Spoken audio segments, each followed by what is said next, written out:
सकता। नमस्कार दोस्तों, क्या आपको पता है कि मोदी गवर्नमेंट ने एक और डिसीजन लिया है जिसमें कि वो अंग्रेजों के ज़माने के एक और कानून को रिपील करने जा रहे हैं। हाँ तो दोस्तों, हम बात कर रहे हैं आज आपके स्टैम्प ड्यूटी 1899 यानी 1899 के एक्ट की, जिसको मोदी गवर्नमेंट ने डिसाइड किया है उसको रिपील करने का। उसका जो लेटेस्ट ड्राफ्ट है 17 जनवरी को ऑलरेडी टेबल्ड हो चुका है। ने इस पे मांगे हैं अभी कुछ सुझाव, जिस सुझाव में अगर आपके पास भी कुछ सुझाव है तो आप जाके दे सकते हैं। इस वीडियो को हम करेंगे 3 पार्ट्स में, क्या, कैसे और क्यों। तो सबसे बड़ी बात है, सबसे पहले पार्ट को हम टच करते हैं, क्या है स्टैम्प ड्यूटी एक्ट। तो स्टैम्प ड्यूटी एक्ट आपका वो एक्ट है जिसमें आपको पता ही होगा कि आपने यूजुअली देखा होगा किसी भी गवर्नमेंट ट्रांजैक्शन या किसी भी ट्रांजैक्शन को आपको गवर्नमेंट से अगर रेगुलाइज या ऑथोराइज कराना है तो आपको स्टैम्प ड्यूटी यानी कि स्टैम्प पेपर या स्टैम्प ड्यूटी पे करके स्टैम्प पेपर खरीदने पड़ते हैं और गवर्नमेंट से ऑथोराइज कराना पड़ता है। जिसमें अगर मैं आपको एग्जांपल दूं, आपने देखा होगा कि आपके रेंट एग्रीमेंट्स, आपकी प्रॉपर्टी की रजिस्ट्रीज या आपकी कोई भी फाइनेंशियल ट्रांजेक्शन्स हुई हैं, वो आप गवर्नमेंट से स्टैम्प पेपर परचेज करके उस पर ऑथोराइज सिग्नेचर कराते हो, जिस भी 2 पार्टीज या उससे ज़्यादा पार्टीज के बीच में कोई ऐसी ट्रांजेक्शन्स होती हैं।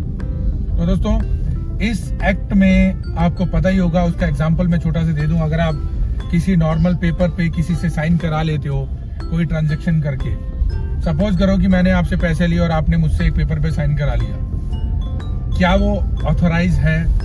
नहीं, सबको पता है वो ऑथोराइज नहीं, क्योंकि पेपर की कोई वैल्यू नहीं है।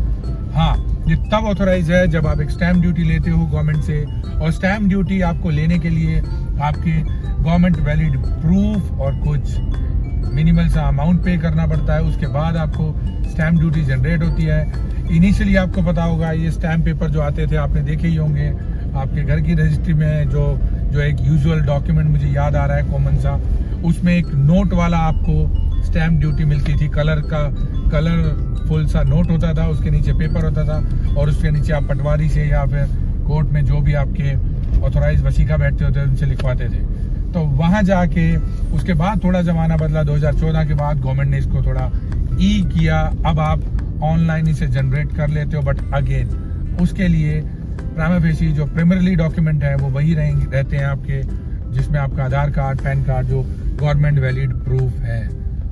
तो अब बात हुई है क्या, आगे नेक्स्ट पार्ट की हम बात करते हैं कैसे की। ये कैसे काम करता है स्टैम्प ड्यूटी एक्ट। आप, जैसा कि मैंने बताया, आप किसी भी अपने डिस्ट्रिक्ट ऑफिस में जाते हो, वहाँ से स्टैम्प परचेज करते हो, ऑथोराइज सिग्नेचर होते हैं, उस पर प्रॉपर आपकी डॉक्यूमेंटेशन होती है, आपका स्टेटमेंट्स रिकॉर्ड्स होती हैं, उसके बाद आप सिग्नेचर करते हो और आप उसको अपने पास रखते हो। इस तरह से वो ऑथोराइज डॉक्यूमेंट हो जाता है। तो वीडियो का तीसरा पार्ट जो है हमारा वो है क्यों का। ऐसी क्या जरूरत पड़ी एक रनिंग एक्ट को गवर्नमेंट को हटाने की, जिसे मैं कह रहा हूँ कि एक अंग्रेजों के ज़माने का एक्ट था जो कि 1899 से आज तक चलता आ रहा था। ज़रूरत दोस्तों ये पड़ी कि गवर्नमेंट ने जो स्टेटमेंट जारी किया है उसमें उन्होंने कहा है कि ये जो एक्ट है अभी रिडंडेंट हो चुका है और ये एक्ट अभी तक यूनिफॉर्म एक्ट नहीं है।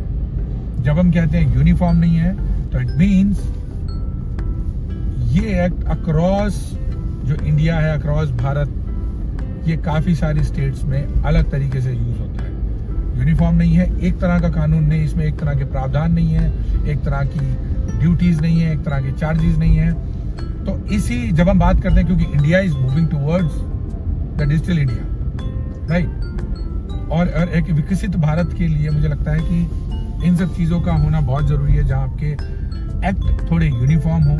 ऐसा ना हो कि एक स्टेट में क्या यूज़ हो रहा है, दूसरे स्टेट में क्या है, क्योंकि ये जो स्टैम्प ड्यूटी एक्ट है ये आपका लिवाइड बाय सेंट्रल गवर्नमेंट है and charge by state government है। इसका मतलब इसको कंट्रोल सेंट्रल गवर्नमेंट करती है और जो वसूली यानी जो पैसा लेती है वो आपका सेंट्रल गवर्नमेंट के पास जाता है, स्टेट गवर्नमेंट के पास जाता है।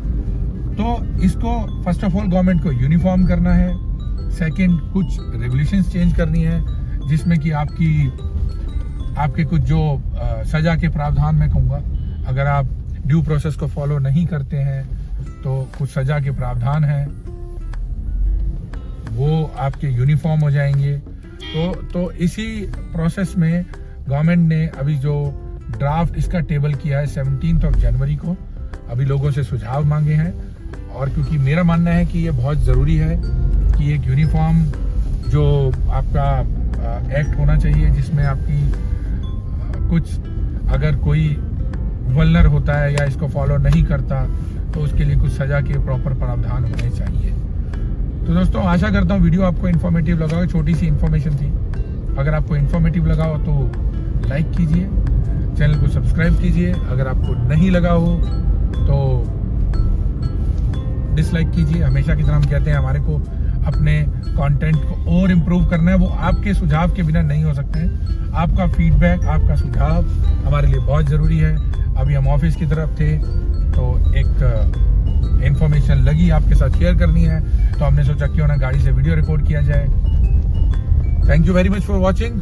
मिलते हैं अगले वीडियो में। Till then bye bye. Thank you very much. जय हिंद दोस्तों।